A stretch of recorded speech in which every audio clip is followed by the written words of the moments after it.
And these two root reasons, mutual understanding and psychological safety, have been at the core of the creation of the tools that are in high impact tools for teams.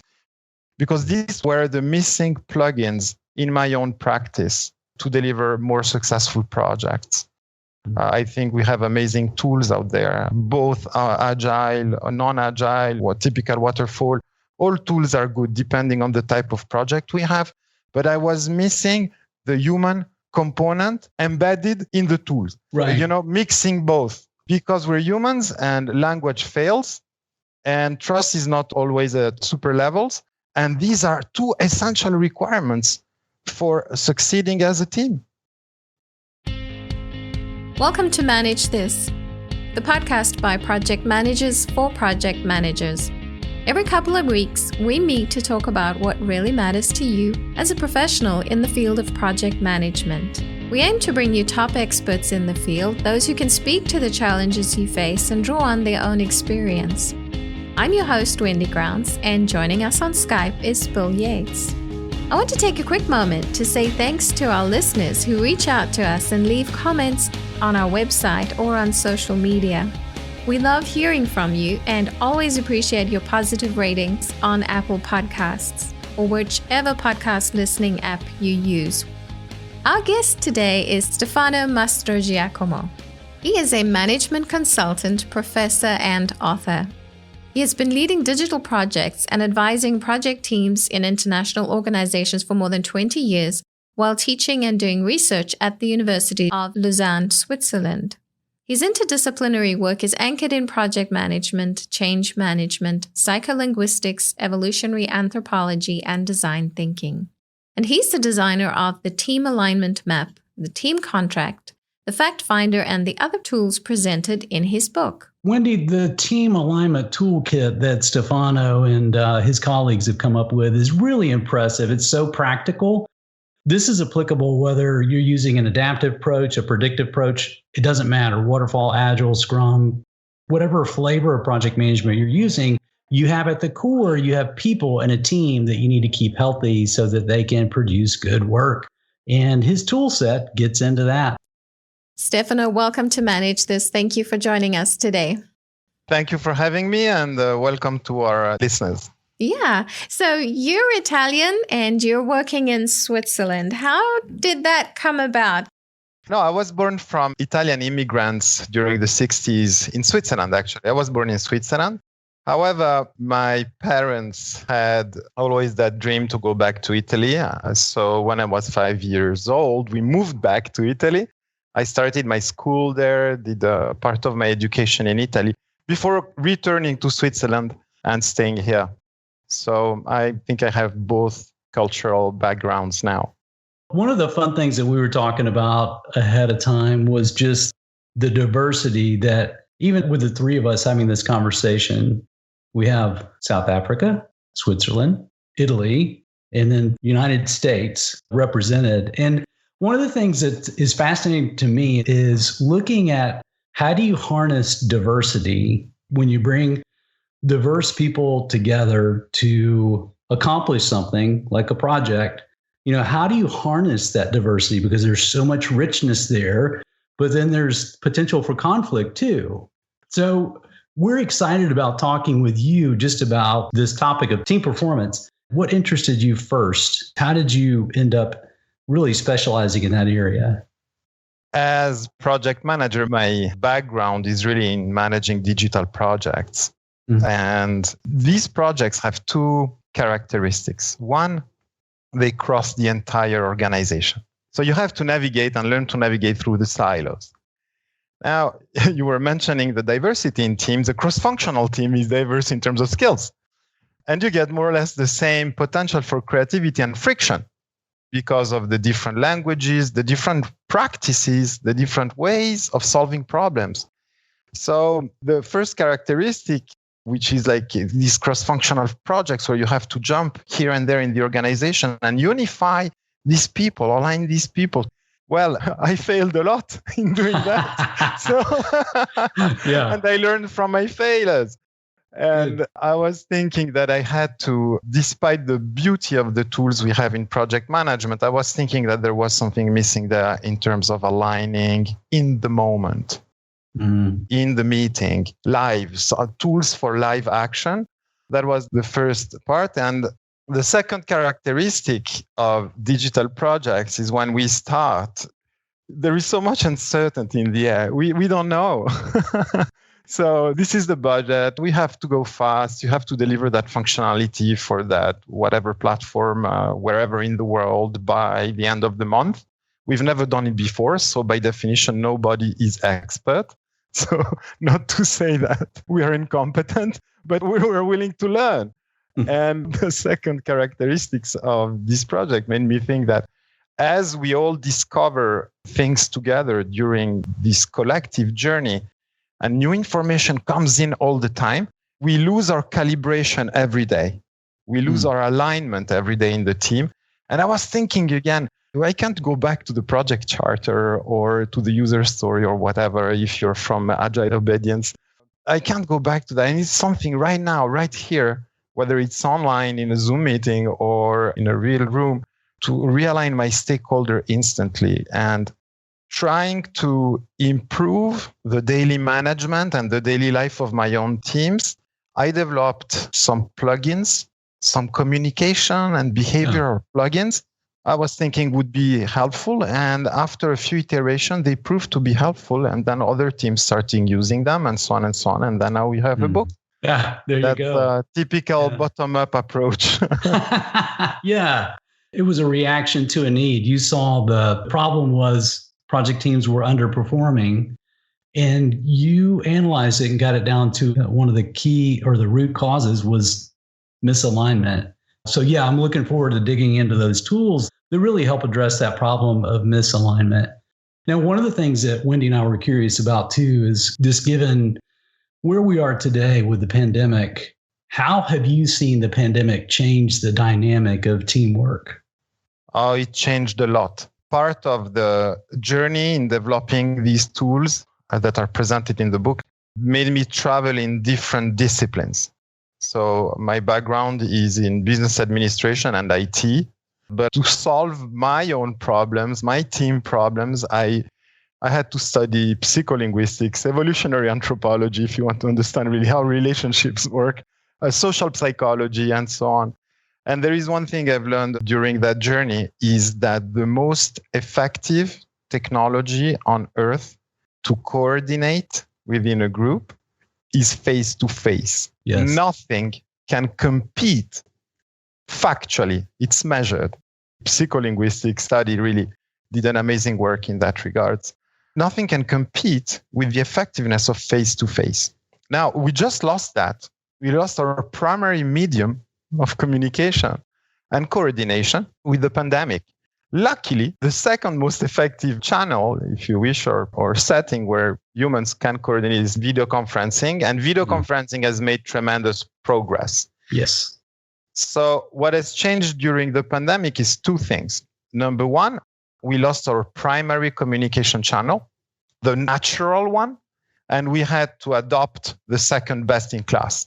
And what changed also is the number of people who had to shift to this way of working. So the video conferencing is not something new. There are plenty of online tools now that help kind of reproduce the experience of being together.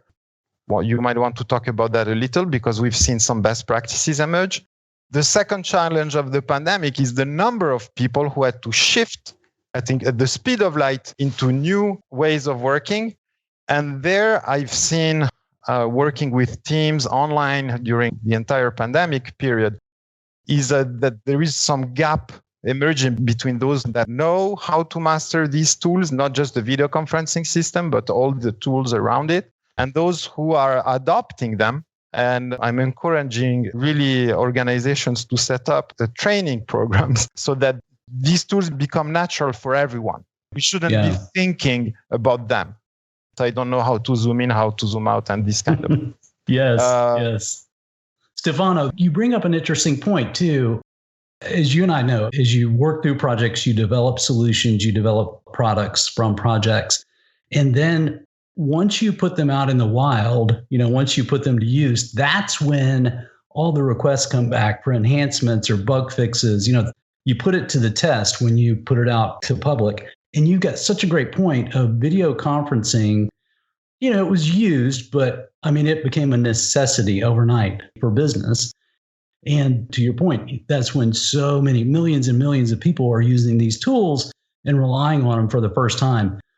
So we saw continuous improvements made to these tools to make them closer and closer to face-to-face. It's still not as effective, but that's what we had. That's what we could use. So it's interesting, both from a technology standpoint and then from a personal standpoint too, for the teams.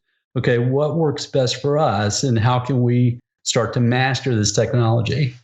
I totally agree, Bill. I totally agree. And, let me even add more. Meetings have been heavily criticized before the pandemic. Yes. There is this study published by Atlassian. You can Google, you waste a lot of time at work, that shows that 50% of meetings were considered before the pandemic as a waste of time and unproductive. 50%. 50%. It's like $30 billion of lost productivity a year just in the US. It's also on that study. So that was before the pandemic. Now, imagine we have everyone shifting to online conferencing that presents even more barriers. Yes. So I remember the early days of the pandemic, that figure might have been even higher because discussing over distance, one of the specificities of talk is that it is evanescent. It tends to disappear. So it's difficult to remember everything. It's difficult to build on talk. Yes. And right. So I had these Zoom meetings where we were going around in circles for hours. And at the end of them, during the meeting, you were seeing literally people were staying present, but the cameras were turning off one after the other. Right. And then you ended up with a black wall of initials. And this was the beginning. And then I think we learned fast to come back to what has changed during the pandemic. There is one winning combination we've seen, and one really great practice going on today is when you combine the power of an effective video conferencing system, and I insist on effective, plus the new entrant in collaboration technologies really is these digital whiteboards, these brainstorming tools where we can co-construct, co-build visually something, anything. And the beauty of these boards is that you really visually see the progress and everyone can contribute in parallel. If you double that with tools that structure visually the conversation, then you get to that winning combination that for me really, really gets closer and closer to the physical experience of being in the same room, in a workshop room with boards prepared and everything. So video conferencing, digital whiteboards, and tools to prepare and facilitate visually the exercise. So we want our teams to be successful working like this online and not in person. But what are some of the other challenges that teams have when they're not working in the same space? Well, when I was studying my basics of the PMI, I remember that communication was one of the processes among 13. There was procurement and all the others. Well, communication means in Latin to put in common. Communication is the process that enables sociality and anything we do with other people. So it's the process that enables all the other. So in the end, if you do a root cause analysis of many of the problems we experience in projects, in the typical 5 whys question, you mostly end up with always communication issues, and then there are trust issues, which is the other galaxy. Now, to come back to your question, whether it's online or in the same room, one of the things we've come to realize doing also research on project failure is that the typical failure factors like the sponsor is not involved, of a lack of user requirements. If you read the chaos report, for example, that are coming every year. Yes. If you do a 5 whys analysis on these different points or a root cause analysis, you mostly end up on the 2 things I just mentioned. The idea is problem number 1, lack of understanding. By lack of understanding, I mean perception gaps. And we might be really honest, everyone thinking this is how we have to do and so on. But ambiguity is a property of language. And if I ask you, will you take care of the design? And you tell me yes. And then next time we meet, I thought that the wireframes would be part of the design, but not for you. It was just illustrations. Right. Then we have a coordination problem. You see, but you've done your part, I've done my part. But this is called a typical coordination breakdown. And it happens because of misunderstanding, the fact that we don't have sufficient evidence, mutual evidence that we're on the same page. So this has been amplified online. That's why I encourage to use these visual tools online as well, in parallel to the video conferencing system. So mutual understanding was the first issue. And then the second issue is related to trust or the willingness to cooperate. And in particular, the amazing work done by Amy Edmondson on psychological safety. Most projects are today of innovative nature. So that means there is a lot of uncertainty in the air, and you want maximum creativity in the room. Now, if people don't speak up because they're afraid of something or they have a good reason not to speak up, this will not trigger or spark collective intelligence. You will have everyone doing their own part, but reproducing the status quo. To have that fertilization of ideas, you need the belief that the team is a safe place for everyone. And in case of error, that you won't be punished or humiliated in front of others and so on, what is called psychological safety. And that second aspect, it's a cousin of trust, if you wish. Right. It doesn't mean we have to love each other in the room, but we have to trust each other enough in the room so that we feel encouraged to explore. And these two root reasons, mutual understanding and psychological safety, have been at the core of the creation of the tools that are in high impact tools for teams. Because these were the missing plugins in my own practice to deliver more successful projects. I think we have amazing tools out there, both agile, non-agile, or typical waterfall. All tools are good depending on the type of project we have. But I was missing the human component embedded in the tools. Right. Mixing both. Because we're humans and language fails and trust is not always at super levels. And these are two essential requirements for succeeding as a team. Yes, I agree. You said it so well, Stefano. Communication leads to mutual understanding. Trust leads to psychological safety. Those are imperative. Those are must-haves. Something you mentioned earlier, I want to dig deeper into that because it's like those two components are essential to a project team being successful. And as you said, face-to-face is by far the most productive, effective means of achieving those two goals. Yes. So we didn't have that during a pandemic. So other tools emerged, some were already there and others became stronger and emerged. In one of the talks that I heard you give, you had a nice list of tools. I just want to mention a few of those because you've mentioned collaboration tools and digital whiteboards, communication tools like Zoom, Slack, Skype, Microsoft Teams, Google Hangouts, all those, and then project management tools. So it's like we have communication tools in one silo. We pick a communication tool that works well for the team. Then we may use project management tools like Basecamp or something more like Smartsheet or Wrike or Asana. And we're referencing our files. So we have file sharing that takes place. And it may be something as simple as Google Drive. For security reasons, it may be more complex. We need to go with something different. But then to put it on steroids, you brought up a great point. Now, what if we use something like Miro or Mural or some other collaboration tool so that now we can see faces and we can interact with these tools together, move things around? It's almost like we're standing in a room working on a whiteboard together. I've seen you actually demonstrate those as well. They're very effective.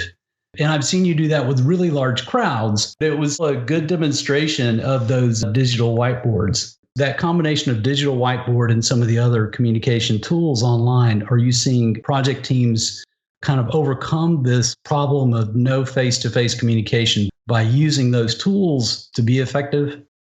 Yes. And it's true that it's an evolving area. Yes, very. And yes. I still wonder when the pandemic is over, because that thing is going to end. It has to end. if we will continue as remote as people say, or where is the balance? I have a strong belief about that. I believe we are social beings, so we need to connect. And one KPI I use is when the lockdowns end here in Europe, I see the parkings in front of organization are completely full. So until the next lockdown. So people like to go to the office. And there is this PwC study actually showing a paradox. So remote teamwork is here to stay, and we're not ready to give up the office yet. So the future for me will belong to hybrid teams where no matter where we are, we can contribute to the team. And if we're remote, we get really, really closer and closer to the physical experience. Now, to be successful at that, I really believe there are a couple of dimensions to be integrated because we don't know where the balance will be. Is it like more at the office, more at teamwork? So you better be good at both sides so that whatever combination is okay for you.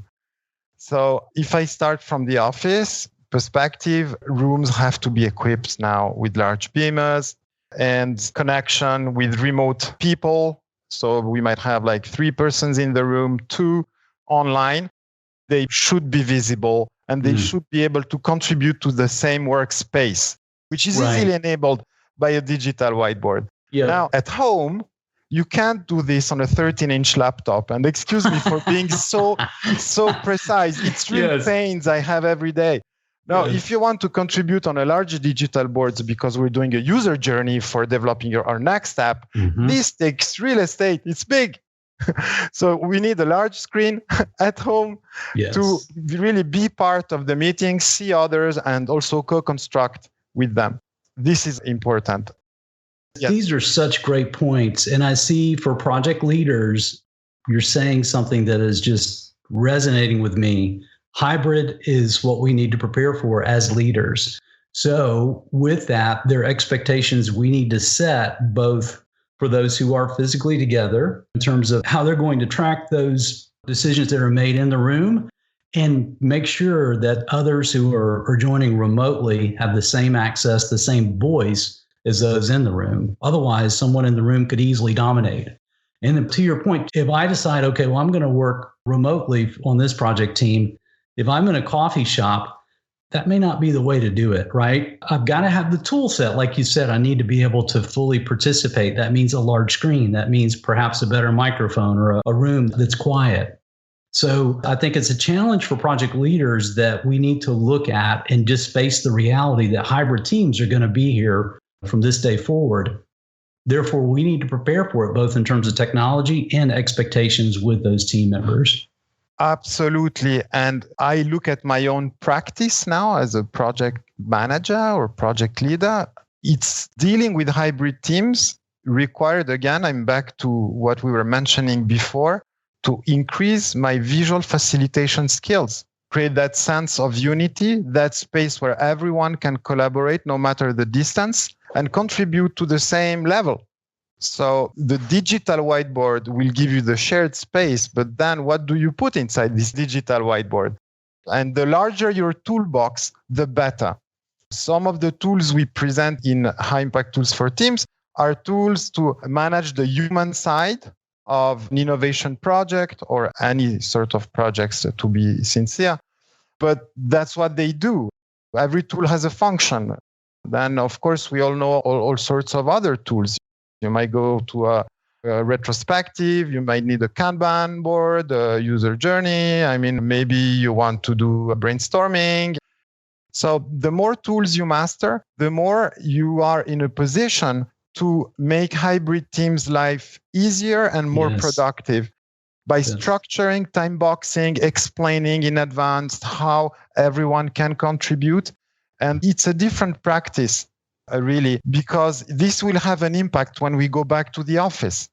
You know, if you start really getting the most out of people remotely, it's true that once you start working with time-boxed exercises where everyone is focused, the problem is clear, the agenda has been prepared, you can feel the productivity. It's quite important. So when we go back, I guess this will end, you know, the meetings where we just like no agenda and everyone is talking. Or, you know, and one other thing also I noticed, We have a post about hybrid teams coming out like this month on strategizer.com.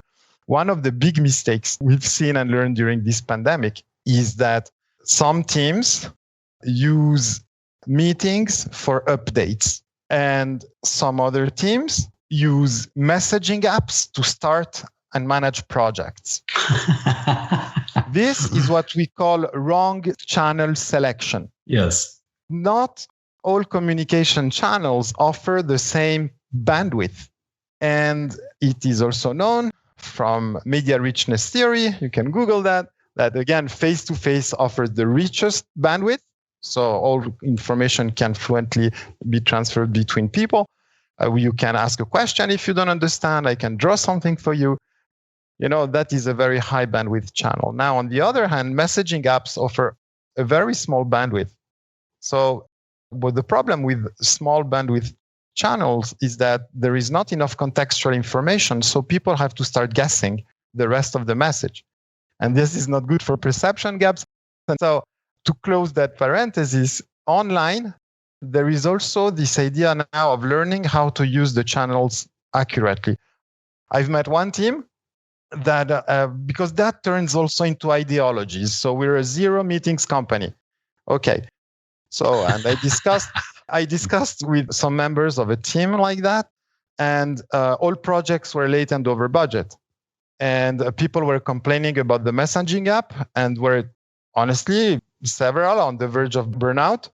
Why? Because they're using a small bandwidth channel for launching and managing projects that requires a lot of information transfer. Yes.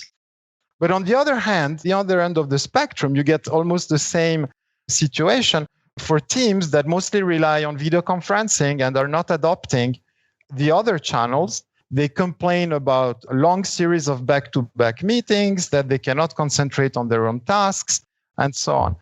So one of maybe the takeaways for project leaders post-pandemic dealing with hybrid teams is to be smart at channel selection. Use high bandwidth channels for complex tasks. And low bandwidth channels do perfectly the job for simple tasks. Notify about updates or sharing reporting if there is no major problem, because they allow a lot of flexibility, freedom. I can look at them when I want, and so on and so on. So this is another takeaway for project leader. Be smart at channel selection.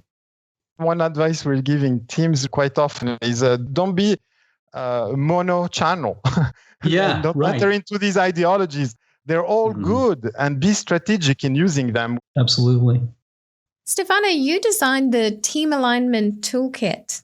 Now, this is described as 5 powerful tools to boost joint performance and psychological safety. I want to hear about the toolkit. Can you walk us through the 5 tools and when a team should apply those tools? So if you agree, Wendy, let's do this the way it happened. Oh, yeah.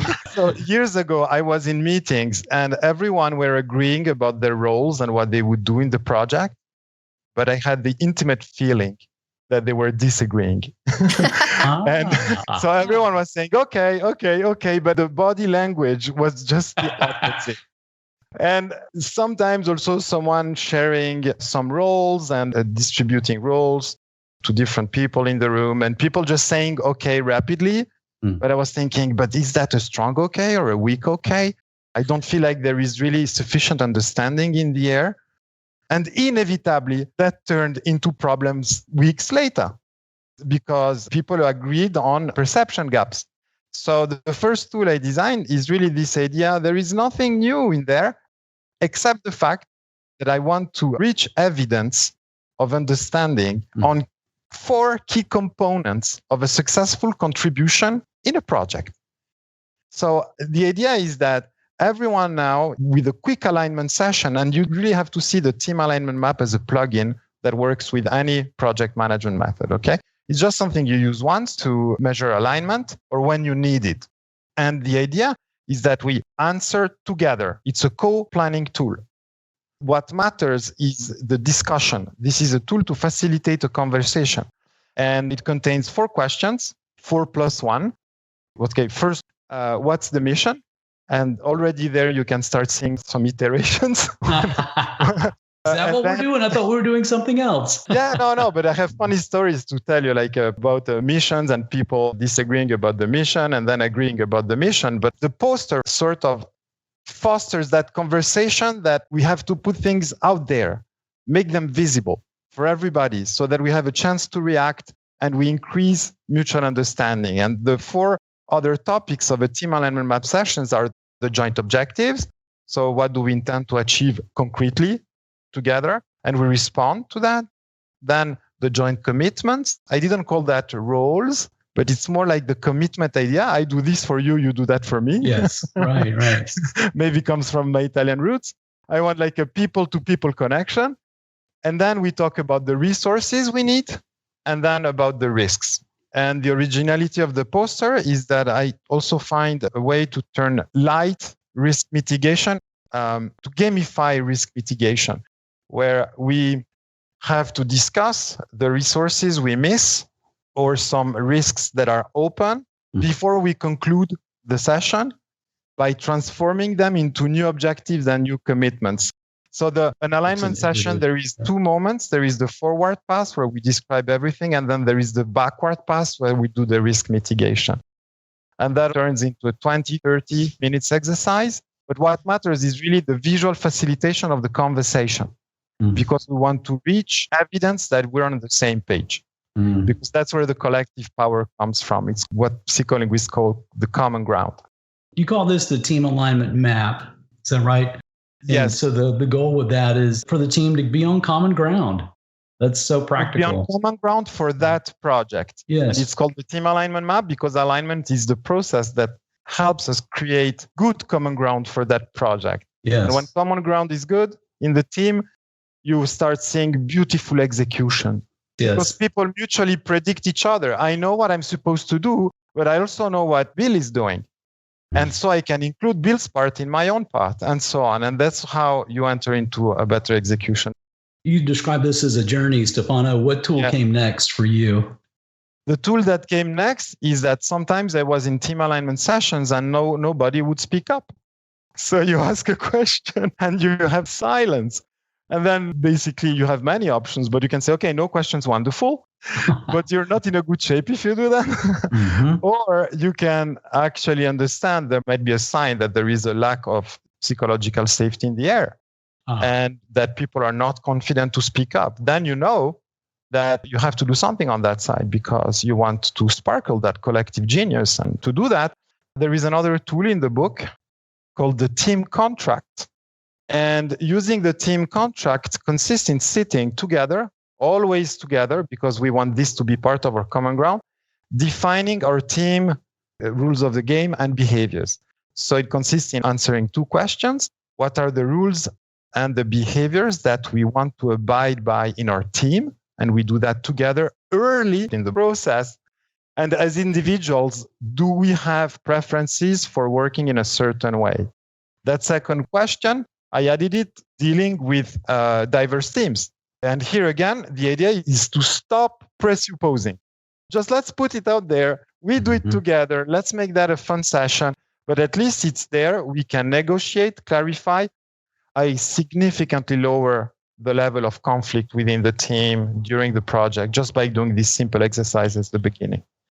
Stefano, do you see teams refer to this at later stages in the project? Do they have to kind of go back and refer to it again? Yes, of course, especially in case of non-compliance. Yes. Imagine you don't have it. And in case of non-compliance, there's nothing to refer to except like some maybe HR guidelines or stuff. But I mean, teams have their own culture. So I'm interested in the local culture for the team for that project, especially now that we have teams assembled overnight worldwide, different cultures, different skills, different backgrounds. And it's good for every team. I never start now a project without a quick team alignment map session and a team contract. Later, we can move on to user stories, Kanban, project charters, anything. But I want that level of initial alignment on the tasks, the team alignment map, and on the behavior.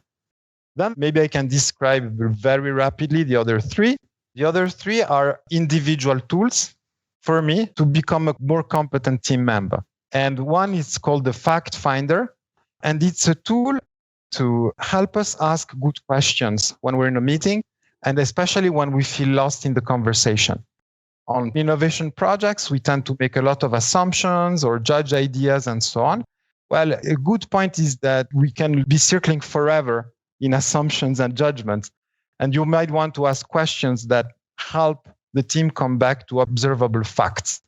So the fact finder displays the 5 classic traps in which we all fall and suggests a way of bringing diplomatically the conversation back to facts.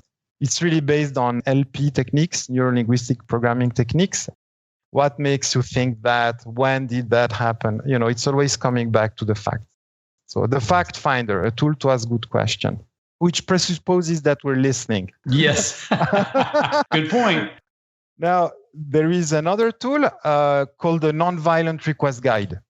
So I haven't seen a group of committed people committed to the team and the mission, working hard, that don't go into conflict. Sure. And you want that. You want divergence as well. Yes. Now, and it's totally okay to have conflict. However, what is not okay is to damage relationships. But you want a way to manage conflict constructively. By conflict, sometimes I mean actually also disagreement, strong disagreement. So when my own emotions run high, I use that tool myself. It's a tool that helps you prepare before you go and speak to the other person. And the idea is, how can I be assertive, express what I think in a non-aggressive way, and that is not also judging or attacking or is perceived as an attack by the other person. That gives the space to the other person to react, and we can start building up together. This is one of the first things, nonviolent communication, that Satya Nadella did at Microsoft. There are quite a few articles about that. He changed the way people talk to turn the company toxic culture around. So I did a template with that is used in case of strong disagreement or conflict to manage that more constructively. And the last one is called the respect card, because I noticed that when you run a series of projects in a row, and if you move from sprint to sprint to sprint to sprint, it's good sometimes to thank people. Yes, it's a practice. So, and I was thinking that, there was room for a tool that shows way of being tactful in communication. What are the tips and techniques for being tactful, and also for recognizing people's work. It makes a world of difference saying thank you to a team who have been working hard than just jump in with the next challenge and rush.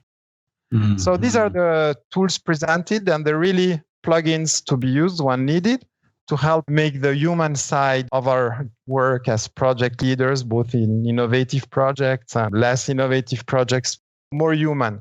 We all know that our tools mostly come from engineering and military roots. So you're right, yeah. Yeah, so I was thinking now it's time that these simple tools help also integrate some human basics that are sometimes neglected. Right. You know what I like about this, Stefano, is there are, on a project team, let's say you have 10 team members, half the team, this may come naturally to them. They naturally know how to engage. If there's a sense of misalignment, they know how to ask questions and do it respectfully. But there may be team members who just don't have that. They don't have that emotional intelligence. They haven't had that experience, perhaps. Exactly. Or it could be, I'm an engineer, pure and simple. I deal with science. This is a framework where now I can look and go, I can relate to this on the respect card. And this is how I felt. And this is how I wanted to react. But then I thought, you know what? I probably shouldn't. I should talk with the team first to see how we should respond to this email from the customer. This is just a great, helpful framework for teams to be healthy. Oh, thank you. We did a lot of work on the usability of these tools so that they become really accessible by everyone, actually. Yes. We think also in terms of project management that as projects become more and more complex and our backgrounds are more and more diverse and the skills required are more and more different, that it becomes a shared responsibility to take care of the success of the team and the success of the project. And that's why we design a tool for every team member. Yeah, I'm so glad you said this applies regardless of the methodology you're using, whether it's adaptive or predictive or some hybrid in between. It doesn't matter. These are applicable tools. The other thing I want to point out, you've made these available. These are a download from your website.